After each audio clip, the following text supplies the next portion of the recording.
There is a collection of original American illustrations here representing more than 100 artists.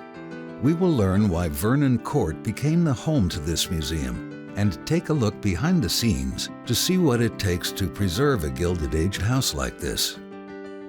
And later, we'll go inside the Lippitt House Museum for a private tour of this Victorian-era historic landmark. This is Treasures Inside the Museum.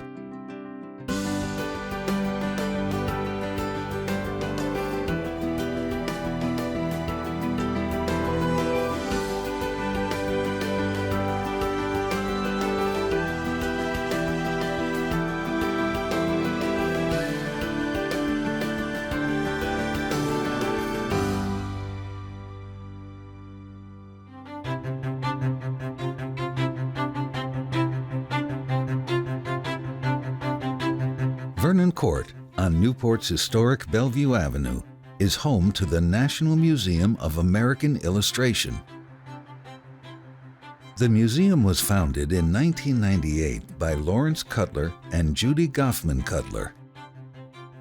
I started out as just a school teacher. I graduated, I got interested in college in art history and American studies. And I had the most fabulous teacher, Anthony Garvin, and he inspired me to look for these things, because I had no idea they even existed.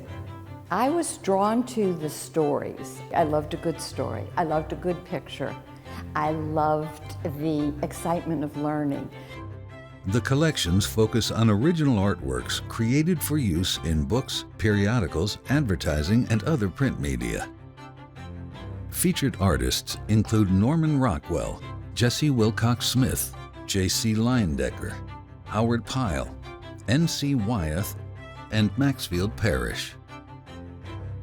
It was a series of Florentine panels painted by Parrish that led to Cutler deciding that this would be the perfect place for a museum. And this was the room that when I walked into it, I said, oh my goodness, the Florentine Fête will fit here, because each one of these panels is 10.5 feet high, and the largest one is 15 feet wide.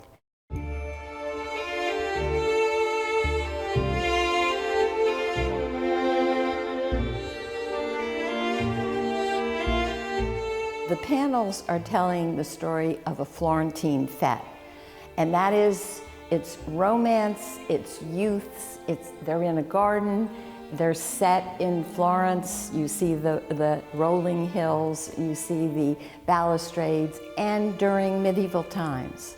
So you see the nave, you see the different costumes.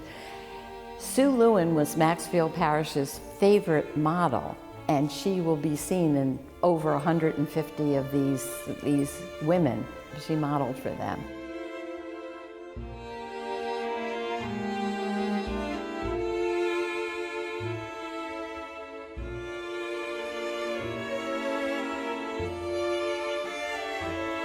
This collection was originally commissioned for a dining room at a Philadelphia publishing company. But when the building was sold, the paintings were rolled up and sat in storage. Today, Maxfield Parrish's greatest work seems perfectly at home on the walls of Vernon Court. The museum is made up of a number of galleries, each one filled with paintings that were created as illustrations. So illustrations were published in magazines, books, calendars, advertisements, banners inside stores, anywhere that there was a printed image at the time, that they started as original artworks and these illustrators created. Today, how you see photographs on the covers of magazines at the newsstand in the grocery store, or even on product labels, or you see a sign at the store advertising the newest jeans or jackets. Everybody knows the name Norman Rockwell, but not as many know J.C. Leyendecker. And a lot of J.C. Leyendecker's paintings are mistaken to be Norman Rockwell, when actually J.C. Leyendecker came onto the scene first, and he was Norman Rockwell's mentor and idol.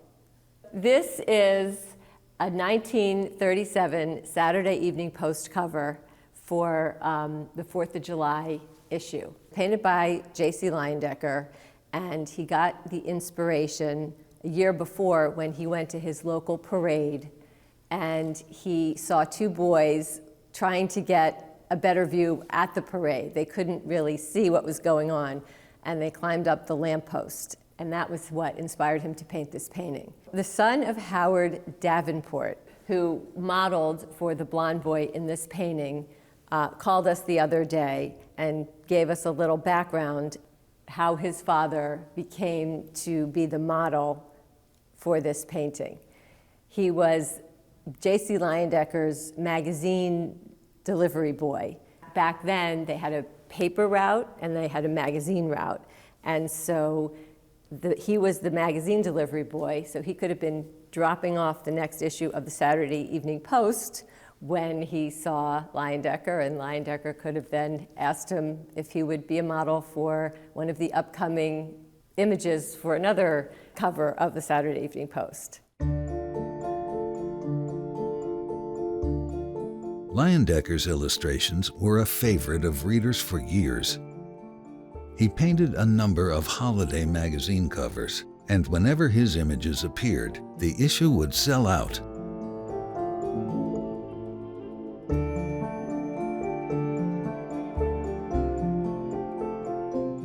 In a lot of ways, he could be credited with the early success of the Saturday Evening Post because the magazines were sold on newsstands and the covers were what sold the magazines.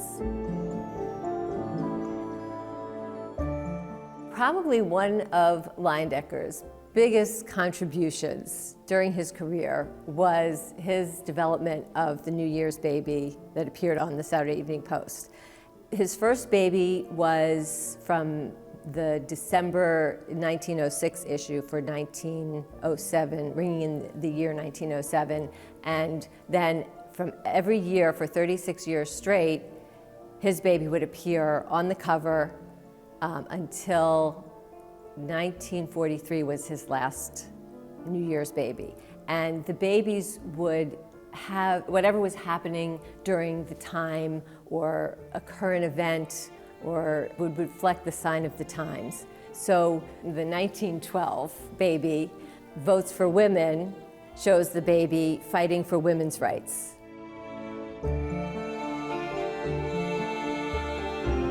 The 1914 baby was celebrating the opening of the Panama Canal, and the baby's on a boat waving a flag.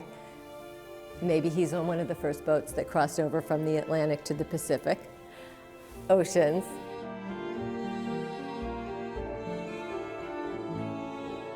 Then there's the 1917 baby, which was during World War I. It was before America became involved, and they were still taking a neutral stance, but there's a baby standing on the globe looking over at Europe and seeing the explosions happening there during the war.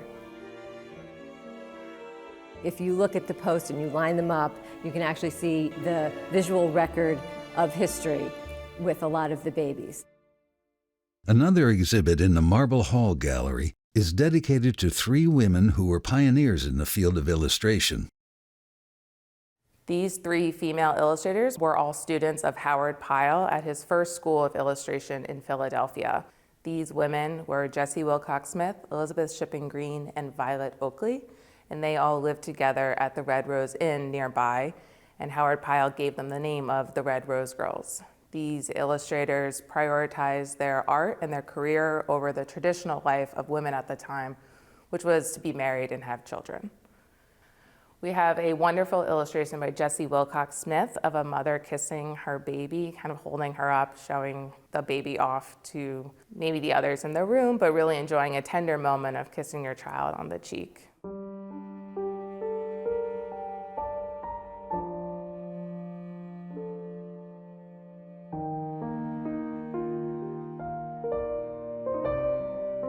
Little Miss Muffet was painted by Jessie Wilcox Smith for one of her collections of Mother Goose's nursery rhymes. This proved to be one of her most successful books of children's illustrations and was reprinted many times and is even still in print today.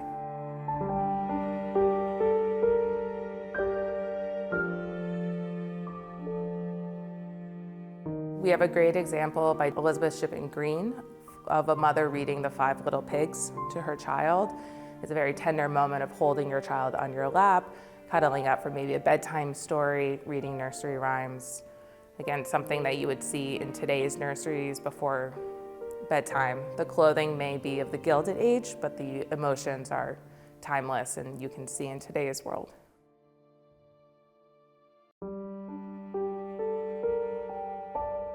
Another Elizabeth Shippen Green artwork is of a young girl putting together her paper dolls, something that children, I believe, still do today and still enjoy. The little girl kind of bites her fingernail, kind of pensively deciding what outfit to put on her doll, taking it very seriously, as many children do with their toys.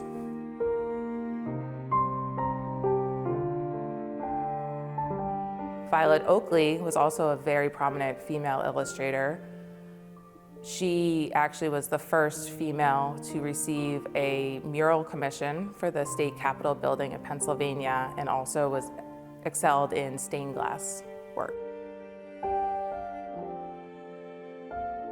At the National Museum of American Illustration, we really try to show that these illustrators were not only creating images of the country, but also creating their own careers and lifestyles. Any collection of American illustration would not be complete without the works of Norman Rockwell. Norman Rockwell is a rock star of the illustration art world because he could just tell a story that everyone could relate to. Rockwell was a prolific artist whose style was influenced by the most notable illustrators of the time. His works include more than 300 covers for the Saturday Evening Post and some of the most iconic images of the day. Norman Rockwell created this icon American woman during World War II. It was a post cover for Labor Day 1943, and it has the woman is a Stars and Stripes outfit. She has 31 different symbols for jobs for women that entered the workplace during World War II while the men were overseas. It was an iconic symbol of the American woman. This April Fool's Rockwell is also part of the collection here. It offers a bit of insight into the famous illustrator's personality. This painting by Norman Rockwell, The Girl and the Shopkeeper, the April Fool's cover, is my favorite painting of all time.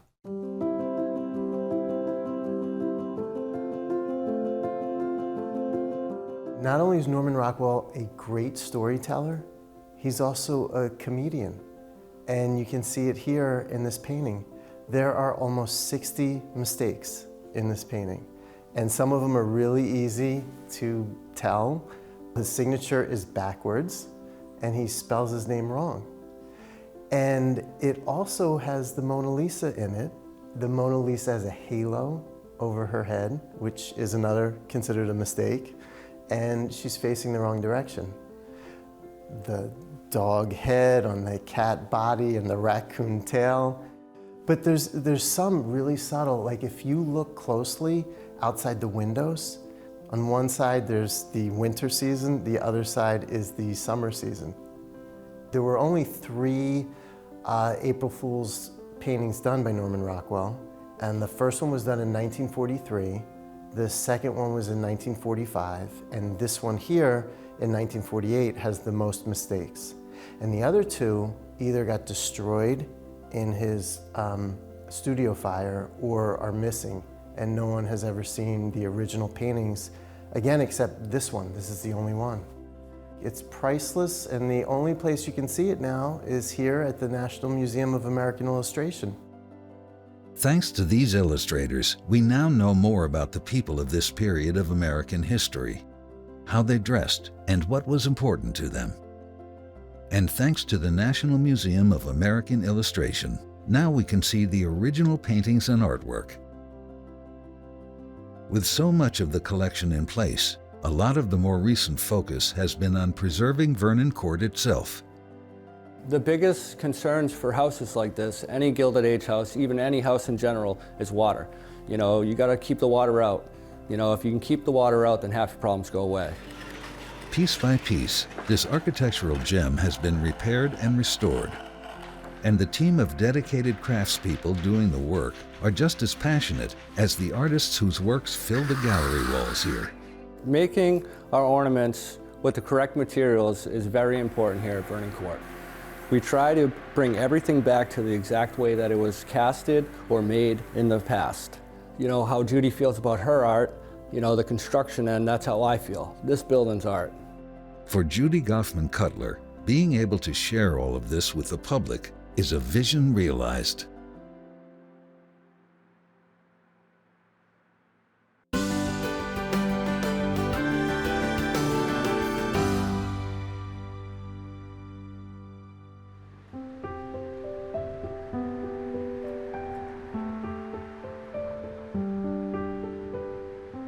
This grand home on the east side of Providence is considered to be one of the best preserved Victorian-era houses in the United States. The home was built in 1865 for Henry Lippitt. The Lippitt family had achieved great success in business and in turn led to several generations serving in political office. The house was so outstanding that it was included on a survey of historic American buildings. This house is a reflection of his status and his power and his wealth. At the time, in letters, the house is called the most stately home in Providence. Lippitt House is a great example of preservation. A lot of the work that we do today is to keep the house as it was when the Lippitt family lived here. Because it went straight from a private home to a museum, we haven't had to restore or make it look like it did when the family lived here. It was never anything in between. And so a lot of that is a legacy that is really a great testament to the stewardship of the Lippitt family. We also have a wonderful collection of photographs that were taken after Henry Lippitt's death in 1891. So it's really a great historical record that allows us to kind of share Lippitt House with visitors today, just the way that the family knew it originally.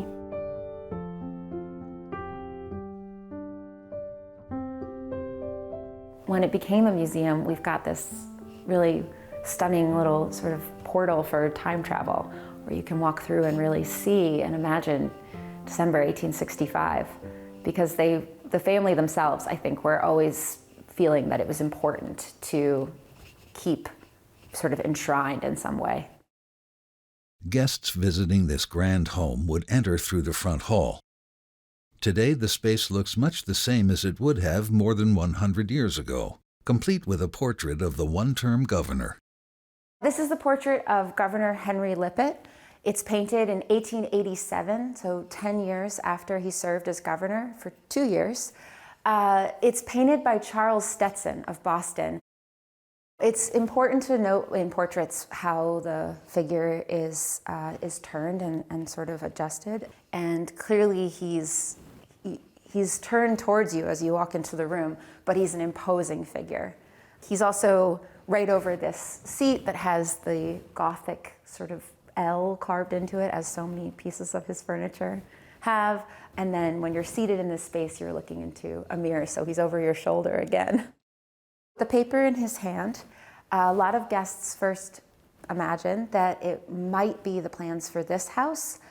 Clearly a house he takes a great deal of pride in. However, it is actually the plans for a building that was called the Rhode Island Building. It's part of the Philadelphia Exposition, a centennial celebration. This occurred while he's governor, and he's called upon as the governor of Rhode Island to attend the Centennial Exposition, to represent the state, and the Rhode Island Building really serves the purpose of just that. It just demonstrates Rhode Island's ingenuity, invention, industry. So it's a point of great pride, and that's why it's included in his gubernatorial portrait. Lippitt also took great pride in the building of this home. That included bringing new advancements into every corner of the house. So the room we're in now is the reception room, and this is a formal space that Mary Ann Lippitt would use for entertaining her peers. And so this is a space that was designed to impress. And so you can see lots of fancy decorations, and probably the most prominent one that you can see in the center of the room is this gasolier. So it's called a gasolier because it's a chandelier that is powered by gas, not by oil, not by candles, but by gas. And so this is a very kind of new technology that's available during the Victorian era, and it's really prized for its efficiency.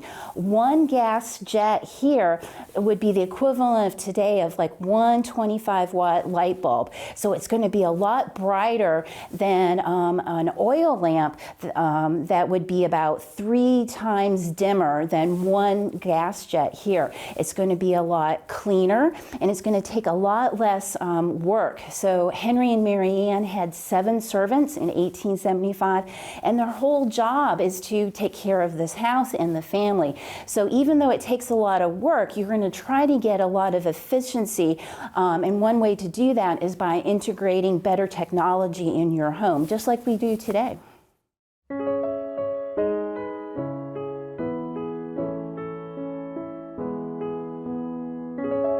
This lighting would have enabled visitors to better appreciate one of the unique features here. Throughout the home, the walls and ceilings have been meticulously painted, oftentimes to look like intricate inlaid wood. It's a feature that has withstood the test of time. We're especially proud of these painted walls and ceilings because what we're looking at are the brushstrokes from December of 1865. They have not been repainted.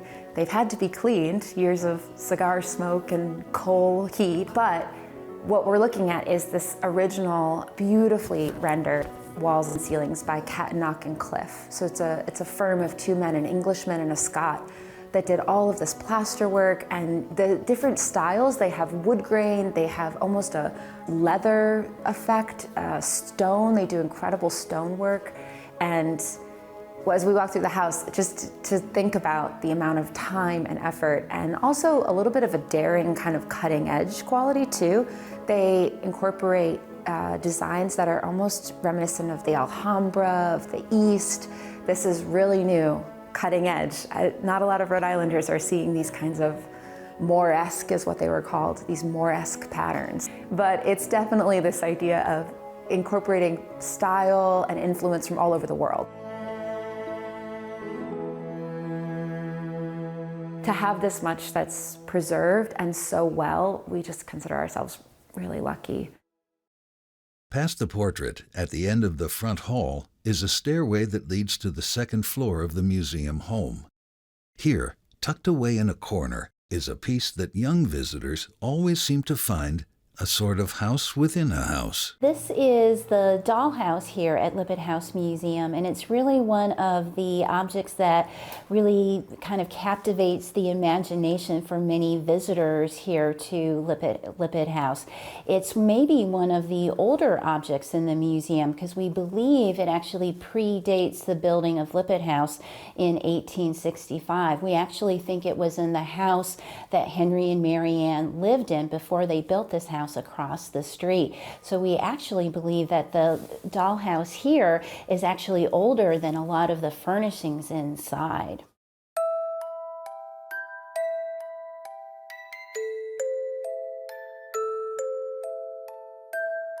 What you see here is really a mix of objects. You see some objects and different types of furnishings that were bought by different children or their parents over the years. Some of them were mass produced. There's a whole generation, a whole category of objects that were made just for dollhouses. And you can also see other items here that were actually made by the children who played with this house. So you can see some objects like this little white bed that were made by children, and other objects like these curtains that were just tacked up with thumbtacks. And so it's really a juxtaposition that you can see the creativity expressed by some of the children, as well as the mass-produced consumer goods that were available for leisure activities like playing with dollhouses.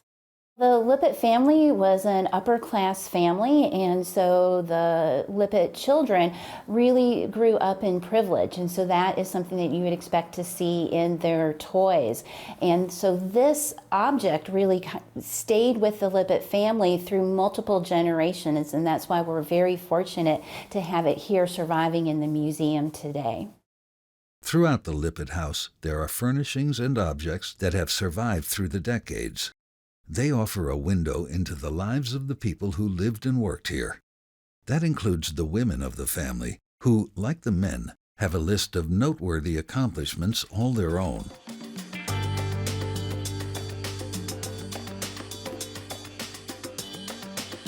This is not a space that's typically open to the public, so most people don't get to see it.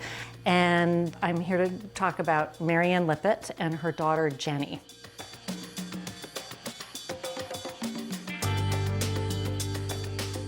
In front of me, I have a photo album which has some pictures of both Jenny and Mary Ann, and also a slate that they might have used in as a teaching tool. What's significant about the story of Mary Ann and Jenny is that in the 1850s, there was a scarlet fever epidemic. And Jenny was 4 years old, and she became completely deaf. And Mary Ann became Jenny's advocate. Every day they would sit down in the morning and do these lessons. And Mary Ann would write words like dog, cat, or key on a slate, and then Jenny would have to repeat them back, and Jenny would have to write them. And Jenny says, by that, I learned not only how to speak, but to read and to write. Because of this, Mary Ann became such a proponent of this oralism method that was what the basis of what was then the Providence Day School that she founded. And then when Henry was governor, they worked with Henry to get the legislature to establish that as a public school, which is now, today, the Rhode Island School for the Deaf. Just another example of the influence of this home and the family that lived here.